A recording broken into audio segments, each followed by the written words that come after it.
안녕하십니까. 블룸버그 TV입니다. 여러분들의 성원에 입어 이제 저도 이제 영상에 광고가 달리게 됐습니다. 감사합니다. 그 광고를 여러분 되도록이면 좀 끝까지 봐주시면 저에게 조금 도움이 되니까 그거 좀 부탁드릴게요. 우선 이렇게 창을 많이 열어놨는데 지금 방송 이거를 5번째 다시 영상 촬영하고 지우고 하는데 방송하다 보니까 결론은 핵심은 아주 간단해요. 근데 다 이야기했던 거야. 우선은 이거는 뭐냐면 이거 두 개는 뭐냐면요. 우리가 지금 백신을 다 맞고 있잖아요. 근데 영국에서 그 백신을 다 회피하는 변종이 등장했답니다. 변종. 여기 보면 The Spike Protein of SARS-CoV-2 Variant A30 이 핵심 제목 이름이에요. 요번에 새로 나오는 변종 이름이 A30이에요. A30. 이 네이처에서 이제 나온 자료입니다. 이런 요인으로 인해서 영국에서는 지금 마스크를 갑자기 사람들이 쓰고 있답니다. 그래서 영국부터 샷다운, 락다운 위험이 증가하고 있다. 영국부터. 그렇게 되면 어떻게 되죠? 주가가 또 한 번 더 폭락한다. 이거 두 개는 그 내용이에요. 별 내용 없어요. 이거. 이렇게 네 개는 뭐냐면 결국에는 그거예요. 어제 제가 강의할 때 계속 제가 강조를 하고 있잖아요.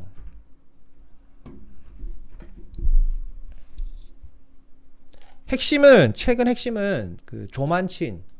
이 조만친을 지금 대한민국에서는 언론에서도 그 누구도 안 다뤄요. 조만친과 바이든. 이제 제가 계속 말을 해서 이 관계를 모르시는 분은 없을 거예요. 핵심은 3.5조 달러. 3.5조 사회지출 패키지. 사회지출 패키지. 그런데 조만치는 1조 빼고 맥스 2.5조까지는 내가 봐줄게. 그거예요. 그러면 여기서 1조가 사라지잖아요. 그 1조 사라지는 게 뭐냐? 이제 하나씩 계속 나와요. 첫째, 노인 관련 그 프로그램. 어제 강의할 때 뭐랬죠? 치아, 노인 관련 뭐 수당, 노인 관련 어떤 뭐 복지 프로그램이 많겠죠. 그런 것들 다 줄여. 왜? 25년 되면 바이든 너 계획대로 하면 이거 의미가 없어져. 그 말이에요. 그 다음에 유급휴가. 야, 유급휴가가 있는데 무슨 수당이 그렇게 많아? 이거 없애. 그 말이고. 그 다음에 세 번째가 기후 프로그램 관련 규제안 이런 것들. 그 다음에 네 번째가 세금 야 적당히 올려. 그리고 다섯 번째가 이 세금에서 더 약간 디테일한 부분인데 뭐가 나왔냐면 메탄가스 CH4 그러니까 다른 세금은 야 적당히 올려 오히려 조금 내리자. 근데 이 CH4에 대해서는 세금을 부과하자.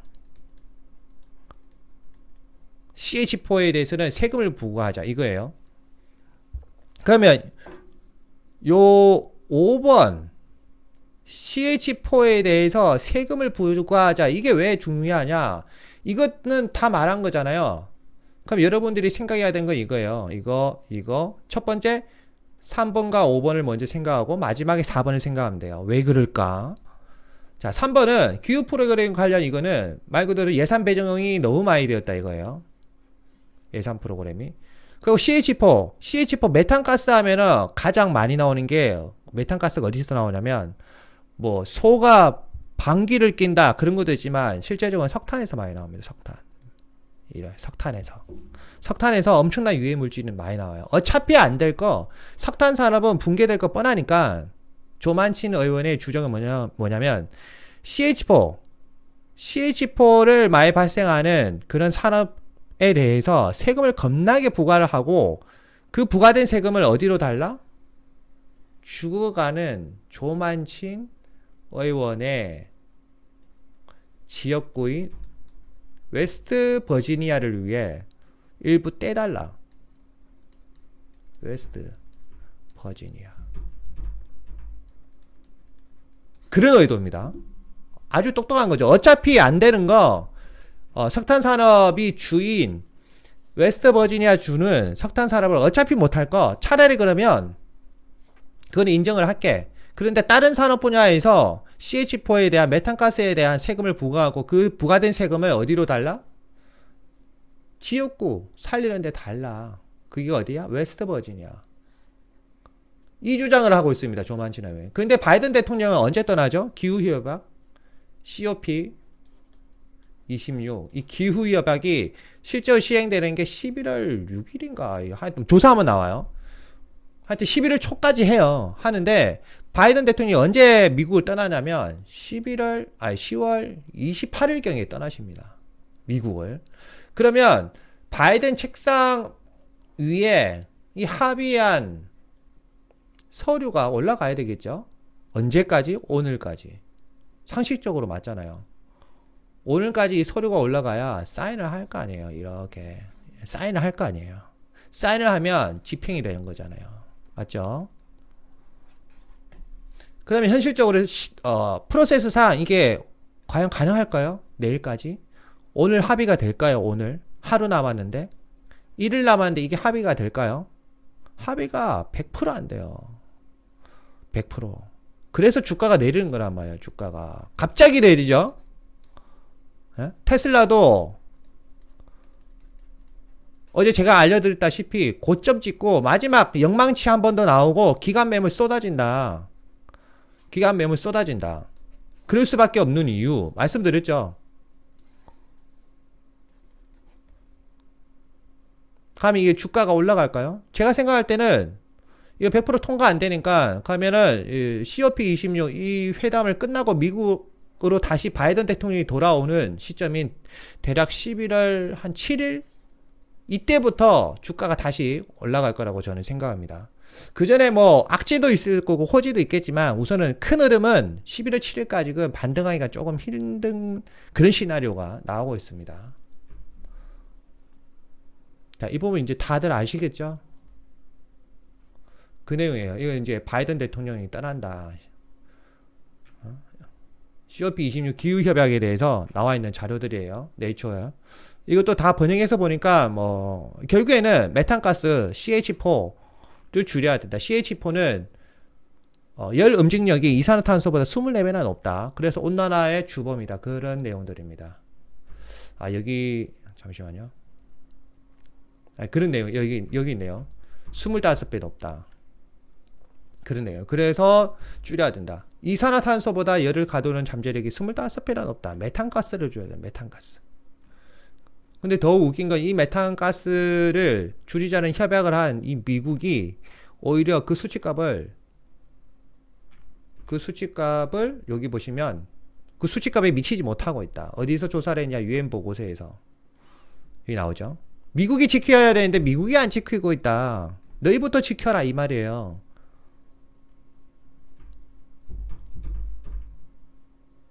자, 이건 미국 에너지부예요. 에너지부서에서 이제 자료가 와서 제가 읽어보니까 그러면 이런 26 협약을 위해서 미국 에너지부서에서 어떤 계획안을 세웠고 정책안을 펼치냐면 탄소 포집 기술, 제가 말씀드렸죠. 이 탄소 포집 기술.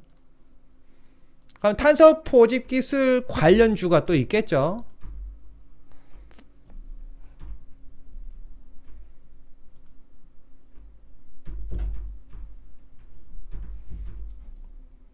DOE.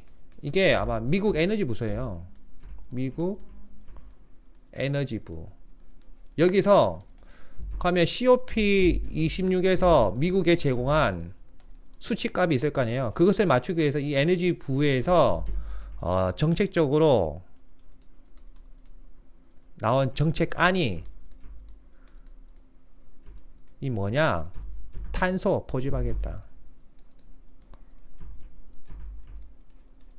이거 3월 달에 강의했죠.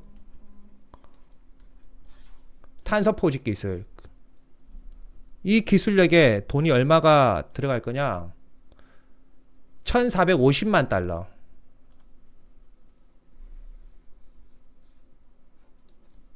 여기에 1450만 달러. 1450만 달러. 탄소 포집 기술 지원하는데 1450만 달러가 배정이 됐다는 거예요. 이런 거는 그 누구도 몰라. 그러면 이 탄소 포집 기술의 스타트 갭이 어디냐? 테슬라입니다. 테슬라. 웃기죠? 테슬라. 어디에? 텍사스. 텍사스에 대규모 탄소 포집 기술을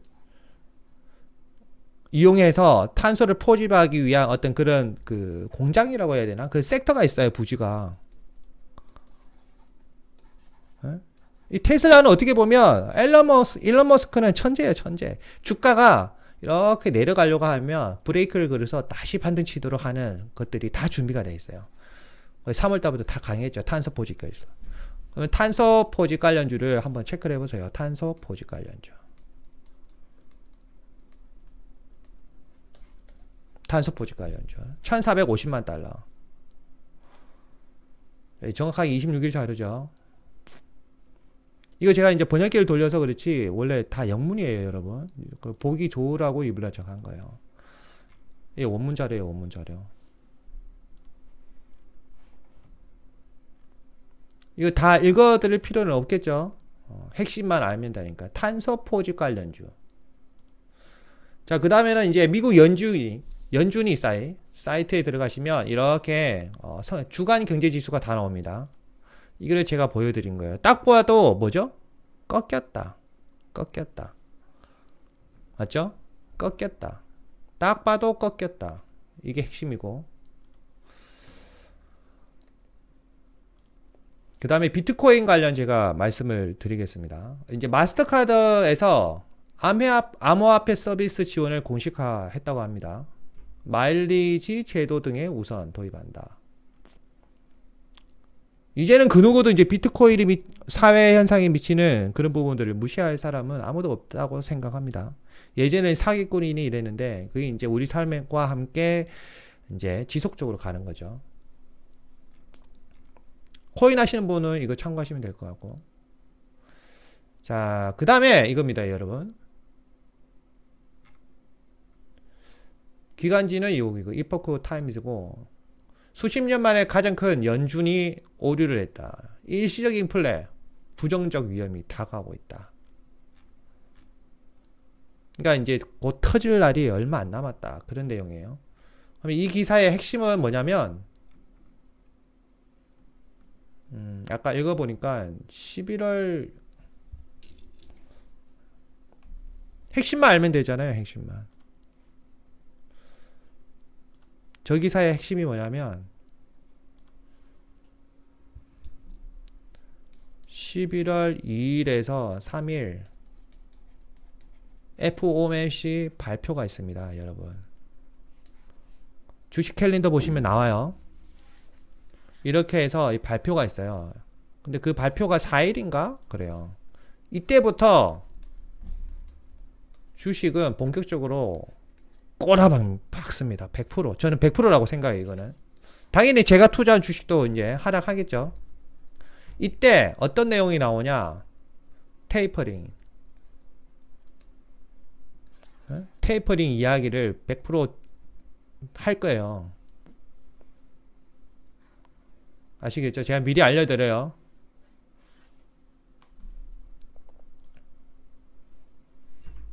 자, 그 다음에 이 자료는 뭐냐면 자본시장연구원 중앙은행 CBDC의 영향과 관련된 주요 이슈에 대한 평가. 이 부분도 조금 알아야 돼요, 여러분.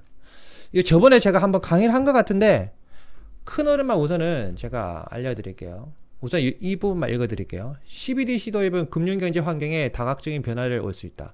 국내적인 측면에서는 지급결제와 은행 부분에 대한 영향을 대표적으로 들 수 있다. 먼저 지급결제 부분의 경우 CBDC가 외부 대안으로 작용하면서 민간 부분의 경쟁 압력이 높아질 것으로 생각한다. 여기서 이제 민간 부분은 뭐냐면 은행입니다.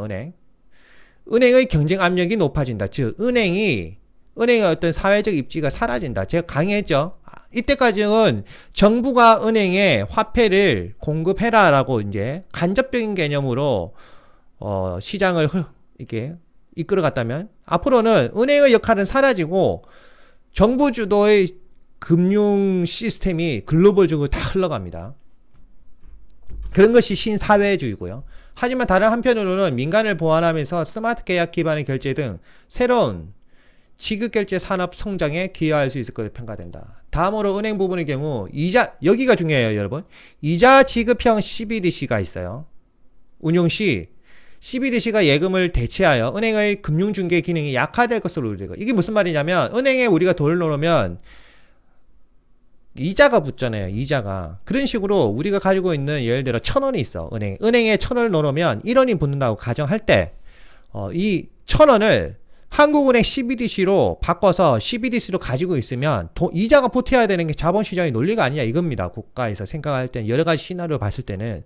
그래서 이자 지급형 CBDC를 돌리면 중간 금융거래 비용이 줄어드니까 이자는 더 올라가는 거죠. 국민한테 줄 수 있는 이자는 더 올라간다. 그러면 과연 누가 은행에 돈을 맡기겠냐 이겁니다. 그것이 우려스럽다. 그러나 은행 부분의 경쟁이 촉진되면서 금융중개가 오히려 활성화도 될 수가 있다. 거시경제의 안정성이 제고된 효과를 기대할 수 있는 측면도 있다. 이러한 점을 고려할 때 동반식의 운용 가능성이 여러 필요 있을 거라고 생각한다. 근데 현실적으로 여기는 좋게 썼지만 실제적으로는 이 쉽게 말하면 한국은행에서 이자 지급형 CBDC가 돌아가면 일반 은행에 국민들은 절대로 돈을 안 맡깁니다. 은행의 역할은 그냥 거의 사라지는 거. 제가 강의를 했잖아요. 은행의 역할은 앞으로 이제 중개사, 공인중개사의 개념으로 소개 개념으로 그냥 끝나는 거예요. 예대마진이라는 거는 있을 수가 없어요. 제가 생각할 땐 그래요. 대외적인 측면에서는 외환거래 체계가 CBDC 기반으로 개편될 경우 외환거래 효율성이 개선될 수 있을 거로 생각된다. 이 말은 뭐냐면 저는 이거 다 읽었어요. 다 읽고 지금 압축해서 말씀을 드린 거예요. 외환거래 효율성이 개선될 수 있다는 거는 말 그대로 국가와 국가 간이 이제 돈이 오고 갈 때도 중간에 이제 그 거래 비용이 발생하잖아요.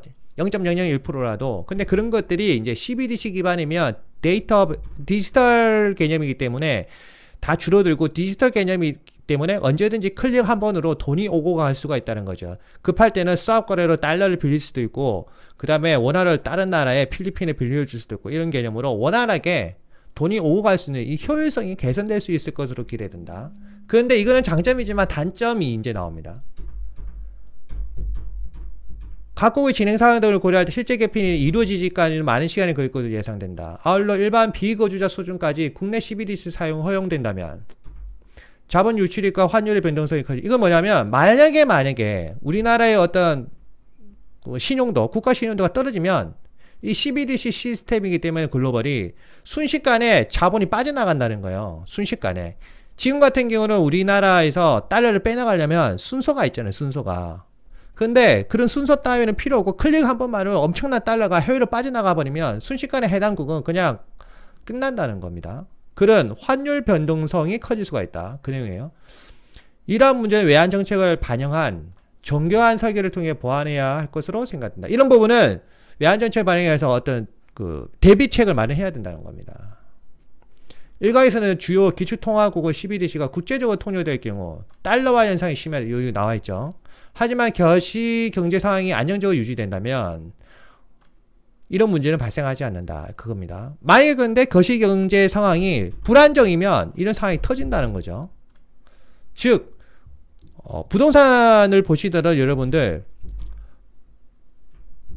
그러니까 그 똘똘한 한 채 이 개념이잖아요. 국가도 이제 앞으로는 마찬가지 똘똘한 1국가 개념으로 그 이민을 다 갈 수밖에 없는 그런 개념이 이제 CBDC가 돌아가면 그런 국가 간의 똘똘한 국가 이 개념으로 다 바뀌는 거죠. 그러니까 가난한 나라는 더 가난해지는 거고 부자 나라는 더 부자 될 수밖에 없는 그런 이유. 그러면 우리는 누구 편을 실질적으로 정치적으로 봤을 때 어디 쪽으로 더 기울여야 되냐? 미국으로 기울여야 돼요. 미국으로. 왜 그러냐? 중국의 CBDC와 미국의 CBDC 시스템이 대화가 틀리다고 했잖아요. 그 왜 그런지 그 전에서 강의를 했죠. 미국 CBDC는 스테이블 코인 바탕으로 돌아가는 거고 중국 CBDC는 PBOC, 중국 인민은행을 중심으로 해서 돌아가는 거라고요. 강제적으로. 그러면 글로벌 시장에서 어느 것이 더 크지 않? 당연히 미국 중심의 CBDC죠. 자, 이게 쭉 더보기 해보면 방금 말씀드린 거 그게 다예요. 자, 이렇게 잠시만. 하나 더 여러분 제가 자료를 보여드릴게요.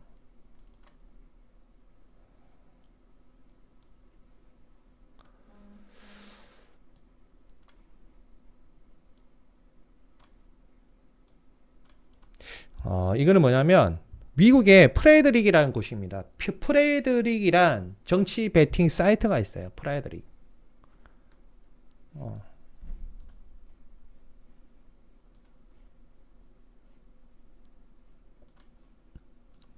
미국의 프레드릭이라는 사이트에서 프레드릭이란 그 정치 베팅하는 사이트가 있는데 지금 현재 이 파월 연준이가 재임이 될 거냐 안 될 거냐 라고 했을 때 안 될 거다 라고 수치값이 더 높아지고 있고, 그 다음에 될 거다 하라고 상대적으로 이제 될 확률이 높아지는 사람이 이제 라이 블레이너입니다. 근데 이 갭차가 너무 크기 때문에 라이 블레이너가 되기까지는 조금 이 갭차가 너무 크기 때문에 제롬 파월 연준 의장님께서 큰 실수를 하지 않은 이상은 뭐 이렇게 파월 연준 의장께서 한 번 더 해먹겠지만, 만약에 이 30%의 확률값으로 만약에 라일이 될 수도 있잖아요. 이 라일은 친 비트코인 성향이에요. 라일이 그러면 난리가 나는 거예요. 그리고 완전한 비둘기파.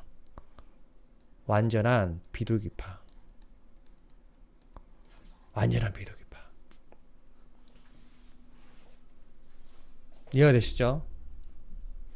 제 생각에는 이제 그때 강의를 할 때 11월 말까지인가? 마지막으로 이제 그 바이든 대통령께서 발표를 해야 되는 걸로 알고 있습니다. 어느 분을 선택할지 모르겠지만 라일 블레이너가 되면 전 세계 주가는 한 번 더 뜰 거라고 생각합니다. 구독과 좋아요, 알림 설정은 저에게 큰 힘을 줍니다. 감사합니다.